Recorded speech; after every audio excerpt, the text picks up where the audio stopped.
야고보서 2장 14절에서 20절까지의 말씀을 이제 봉독합니다. 하나님의 말씀을 경청하십시오. 내 형제들아, 만일 사람이 믿음이 있노라 하고 행함이 없으면 무슨 유익이 있으리요? 그 믿음이 능히 자기를 구원하겠느냐? 만일 형제나 자매가 헐벗고 일용할 양식이 없는데 너희 중에 누구든지 그에게 이르되 평안히 가라, 덥게 하라, 배부르게 하라 하며 그 몸에 쓸 것을 주지 아니하면 무슨 유익이 있으리요? 이와 같이 행함이 없는 믿음은 그 자체가 죽은 것이라. 어떤 사람은 말하기를 너는 믿음이 있고 나는 행함이 있으니 행함이 없는 내 믿음을 내게 보이라. 나는 행함으로 내 믿음을 내게 보이라 하리라. 내가 하나님은 한 분이신 줄을 믿느냐? 잘 아는도다. 귀신들도 믿고 떠느니라. 아, 허탄한 사람아, 행함이 없는 믿음이 헛것인 줄을 알고자 하느냐? 아멘. 이것은 살아계신 하나님의 말씀입니다. 이 시간에 김성수 집사님 외에 네 분 나오셔서 하나님께 찬송 올려드리겠습니다.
아멘.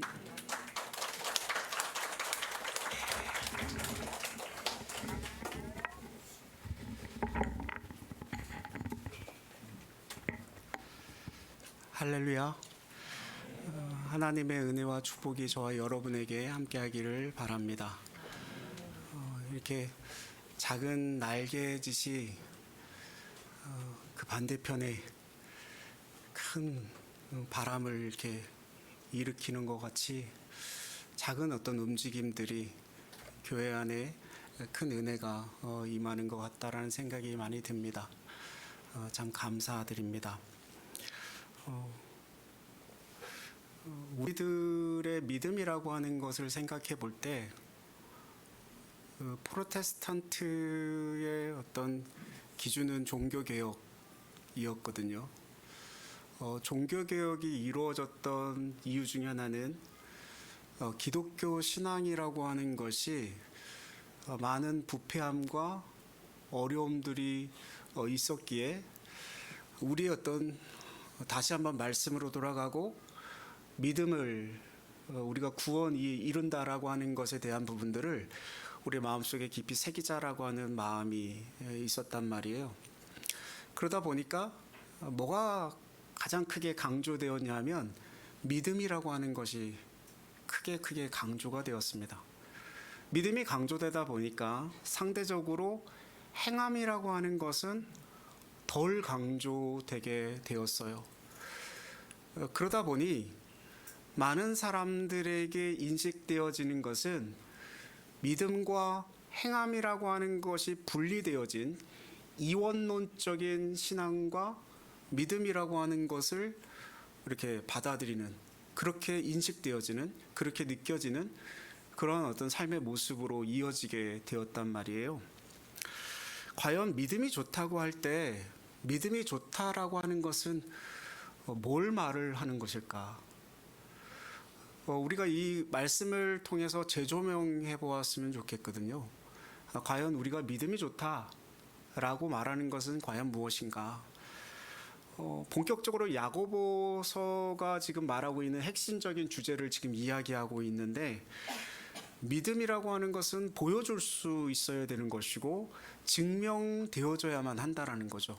그러니까 실천이 없는, 다른 사람들이 그것을 볼 수 없다면 그게 과연 믿음인가? 그걸 질문하고 있어요. 지금 야고보의 어떤 말씀은 14절 말씀 한번 보십시오. 같이 한번 14절 같이 읽습니다. 내 형제들아, 만일 사람이 믿음이 있노라 하고 행함이 없으면 무슨 유익이 있으리요? 그 믿음이 능히 자기를 구원하겠느냐? 아멘. 굉장히 강력한 도전입니다.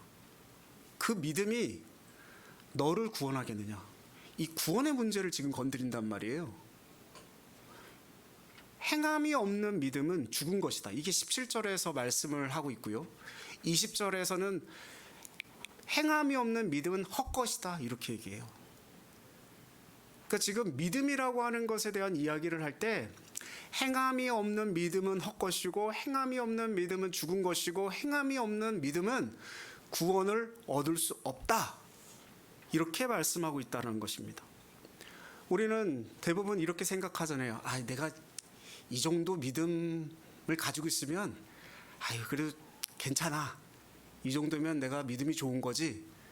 이런 생각을 이렇게 갖게 되어지는 우리들에게 좋은 믿음을 가졌다고 오해하고 있는 것으로 지금 말씀은 하고 있다는 것입니다. 그렇지만 분명히 구원이라고 하는 것은 뭘로 이루어집니까? 믿음이라고 하는 것으로 이루어집니다. 이신칭이 믿음으로 의에 이르게 됩니다. 그게 분명해요. 그런데 여기에서는 행함이 없는 믿음은 구원을 얻을 수 없다라고 또 이야기합니다. 이것은 야고보의 이야기만은 아닙니다. 예수님께서 산상순을 통해서 또 그 무리들에게 말씀하셨단 말이에요. 마태복음 7장 21절 말씀 같이 한번 읽어보겠습니다. 나더러 주여 주여 하는 자마다 다 천국에 들어갈 것이 아니요 다만 하늘에 계신 내 아버지의 뜻대로 행하는 자라야 들어가리라. 아멘.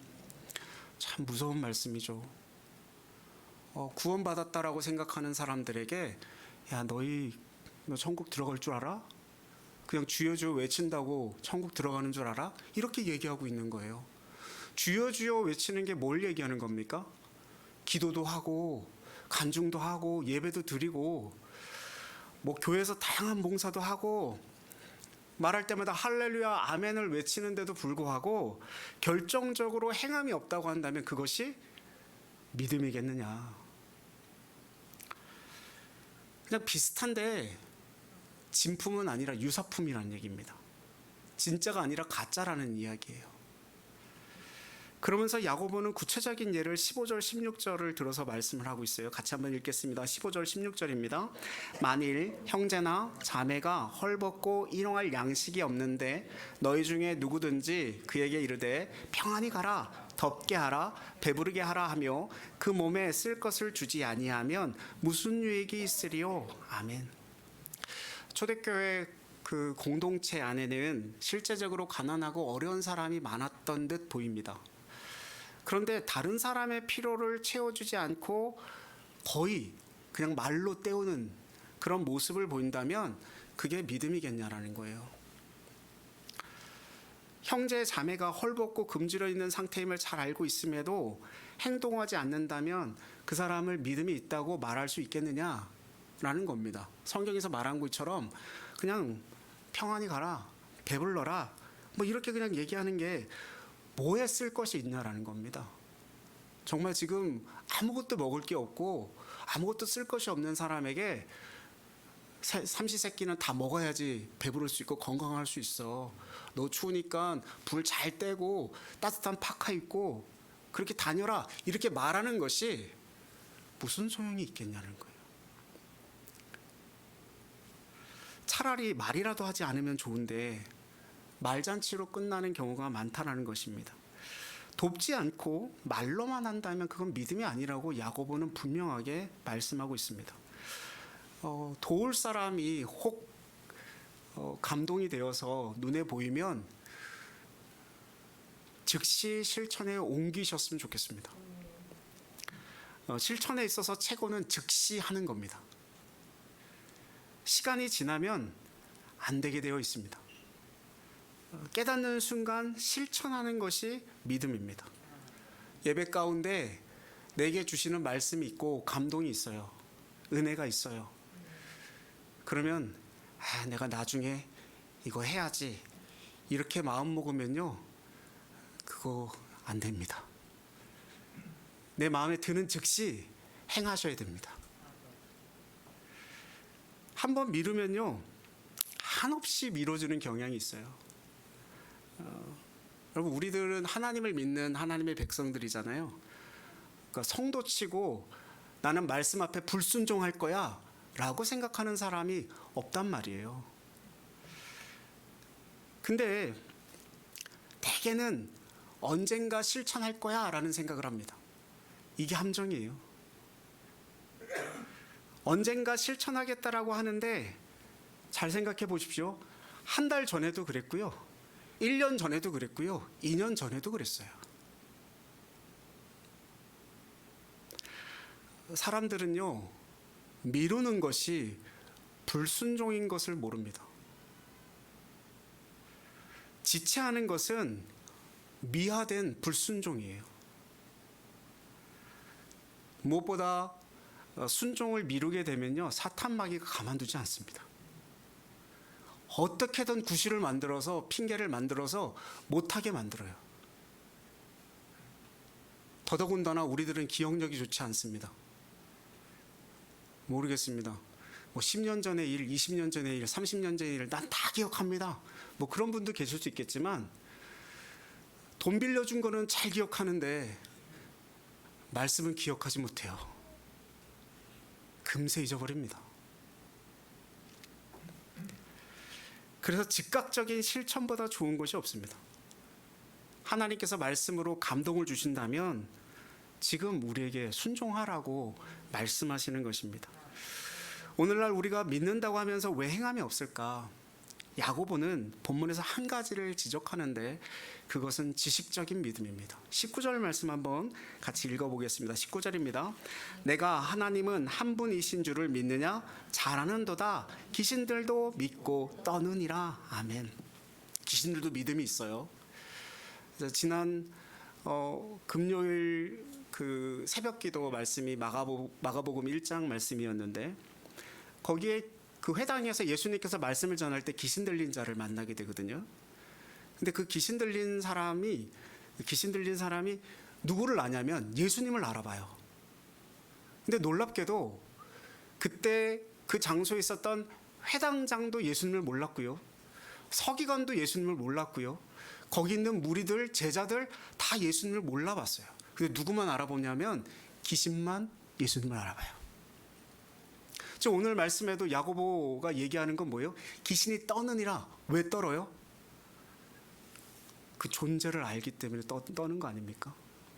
그러니까 하나님의 존재를 믿고 그분이 어떤 분인가를 알기 때문에 하나님에 대해서 귀신이 떨고 있다라는 겁니다. 야고보는 귀신의 믿음까지 들먹이면서 우리의 믿음을 점검하게 합니다. 그러나 이건 어디까지나 지식적인 믿음이죠. 사람들은요, 아는 것에 관심이 참 많습니다. 물론 책을 읽고 성경을 공부하고 지적인 실력을 쌓는 것은요, 제가 생각하기에 매우 매우 좋은 일입니다. 여러분, 더 많이 배우시고 더 많이 읽으십시오. 우리가 해야 될 일이에요. 기독교는요, 무지한 것을 지지하지 않아요. 지성의 영역은 매우 중요한 것입니다. 그래서 종교개혁자들은 대단한 지적 능력을 가지고 있었던 사람들입니다. 마틴 루터나 존 칼빈은요, 굉장히 깊은 영적인 그런 어떤 실력을 가지고 있었던 사람들이에요. 그러니 그때 당시에 부패한 것을 바로 보고 이것을 고쳐야 되겠다라고 생각하고 그것을 실천에 옮긴 것이죠. 신약 성경의 대부분은 사도 바울의 책이거든요. 사도 바울이 쓴 편지는 대단한 교리를, 하나님에 대한 교리를 우리에게 가르쳐주고 있어요. 그것은 무엇이냐면 사도 바울이 가지고 있었던 지적 능력을 통해서 그 신앙적인 것이 묻어나온 거죠. 그것이 없이는 불가능한 일이었어요. 아는 것은요, 매우 매우 중요한 일입니다. 그런데 문제는 지적인 것, 지성에 갇혀 있는 게 문제입니다. 오늘날 지성인들이 지식을 가지고 하나님의 진리를 난도질하는 신학자들을 참 많이 보게 됩니다. 어떤 사람들은 평신도임에도 불구하고 수준 높은 신학적 책을 읽고 그것을 서평을 써내는 것을 제가 읽게 돼요. 참 놀라워요. 이게 이 신학의 수준이 이만큼 올라왔구나라는 생각을 하게 되고 참 좋은 일이라고 생각되어지는데, 근데 문제는 그것이 자신의 신앙인 양, 믿음인 양 착각하기도 합니다. 여러분, 아는 것과 예수님을 믿는 것은 별개의 문제일 수 있습니다. 행동이 전혀 따라주지 않는 지성에 갇힌 신앙은요, 야고보가 지적하는 귀신과 같은 믿음이에요. 지적인 믿음의 맹점은 무엇입니까? 인격적인 관계가 없는 겁니다. 하나님과의 친밀한 인격적 관계가 없기 때문에 아는 것으로 자신의 삶의 변화가 일어나지 않는 겁니다. 단순히 정보와 지식이 늘어날 뿐이지 하나님과의 친밀함이 전혀 없는 거예요. 제가 말씀드리지만 그 사람에게 그 지식은 쓸모없는 겁니다. 지식적인 믿음은요, 세월이 지나도 변화가 없어요. 정보와 지식이 늘어난다고 믿음이 자라나는 것은 전혀 아닙니다. 똑똑하다고 잘 믿습니까? 그렇지 않아요. 그런데 오늘날 지식적 종교인들이 점점 늘어나고 있는 거죠. 토론을 하고 말은 대단히 잘하는데 그 말에 숨겨진 내용을 삶으로 풀어내질 못합니다. 그 말이 참 대단해요. 천국을 이미 산 것 같고 천국을 다 누릴 것 같아요. 그런데 알고 말하는 것으로 끝날 뿐 말씀에 대한 결단이 전혀 없습니다. 신앙이라고 하는 것은요, 하나님을 우리가 점점 알아가고 하나님을 알아가는 것만큼 하나님과의 어떤 신뢰가 더 깊어지는 것이고, 그 신뢰가 깊어지면 깊어질수록 내 의지적인 삶, 그분께 내어드리고 맡겨드리고 그분이 인도하시는 대로 순종하며 살아가는 것, 그걸 신앙이라고 하는 거 아닙니까? 듣고 아는 것만으로 끝나버린다면 지식적 믿음이고, 그것은 귀신도 가지고 있는 믿음이라고 하는 것입니다. 그래서 행동 없이 지적이기만 한 성도는 사실 죄송합니다만 사탄과 비슷한 삶을 살아갑니다. 따지고 판단하고 분열하는 삶을 살아가게 되어 있어요. 학습하는 것, 배우는 것은 너무 좋은 일입니다만 문제는 거기에 그냥 멈춰버리는 거죠. 성경 공부하는 건 참 좋습니다. 근데 성경 공부는 배우는 거에 목적이 있지 않습니다. 그 배우는 것을 알미 삶으로 연결되어져야 그 목적을 이루는 거죠. 그래서 아는 것만 많아지게 되면요, 머리가 커지고 기만 높아지고, 그래서 점점 뭘 찾아다닙니까? 좀 더 좋은 말씀, 좀 더 좋은 설교, 좀 더 좋은 말씀 계속 찾아다닙니다. 근데 자신을 감동시켜줄 만한 메시지가 없어요. 왜요? 이거보다 더 높은 수준의 메시지를 들어야 되거든요. 지금 이 수준보다 조금 더 높은 메시지를 내가 들어야 감동이 될 것 같거든요.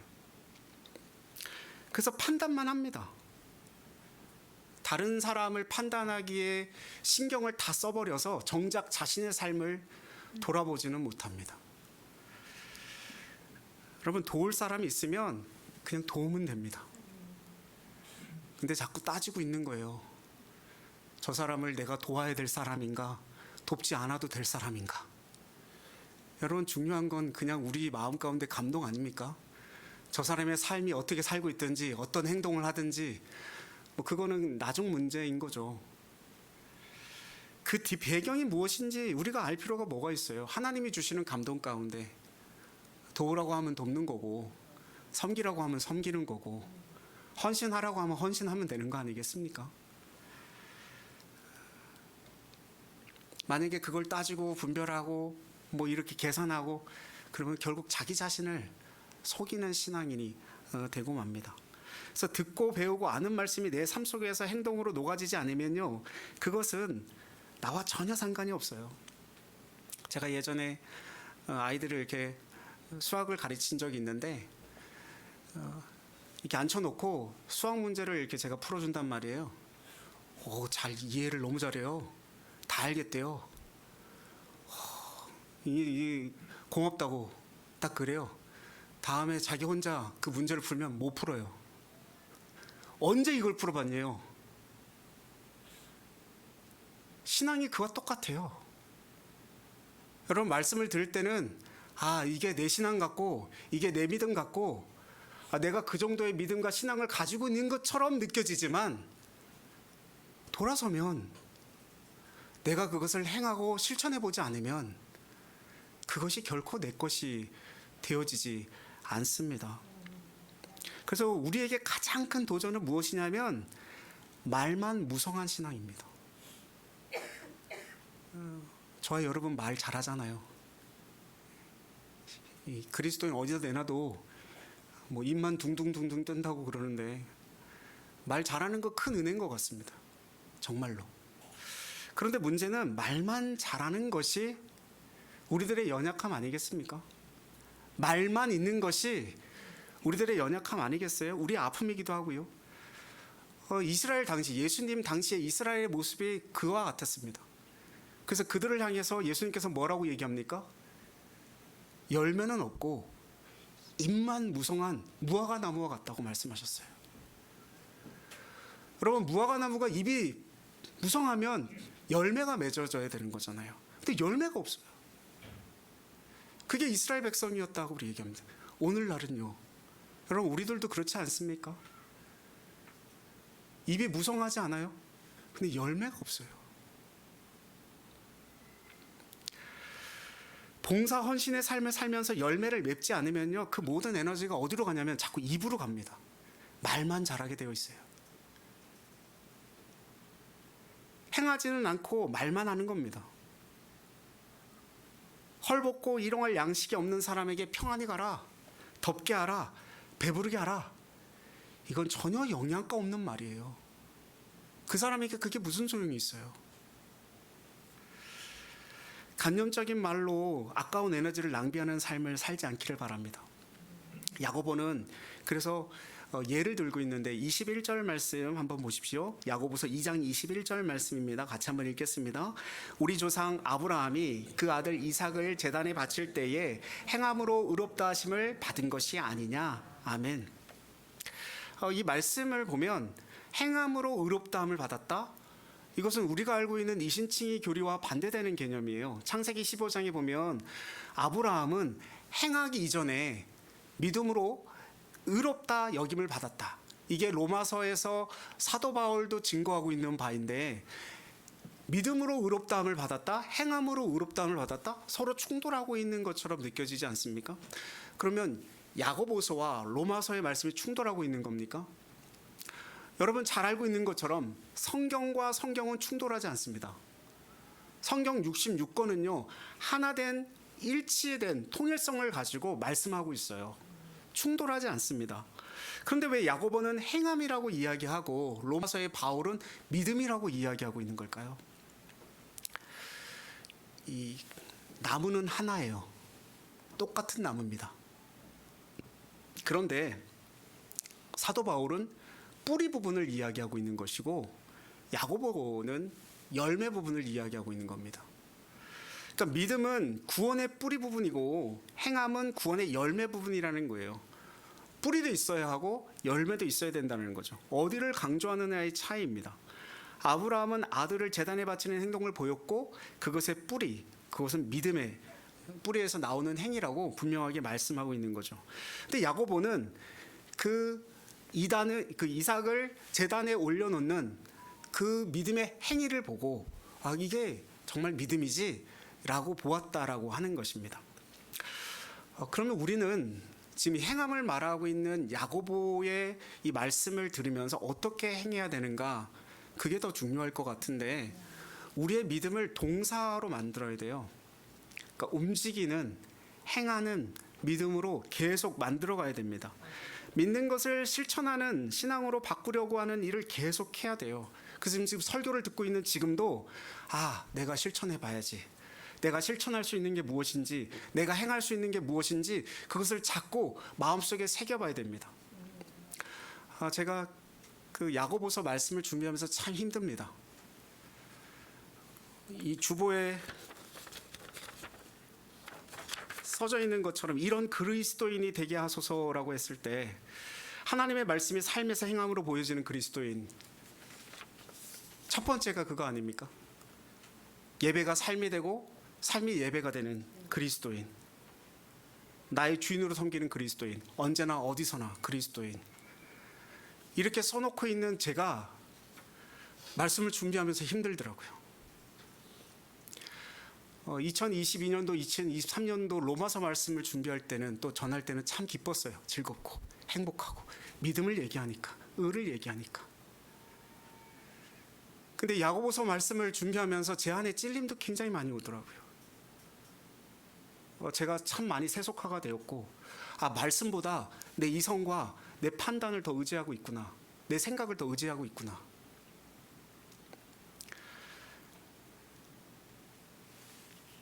여러분 설교를 들을 때 지식적인 만족을 위해서 설교를 듣게 되면요, 판단하는 사람으로 서 있게 됩니다.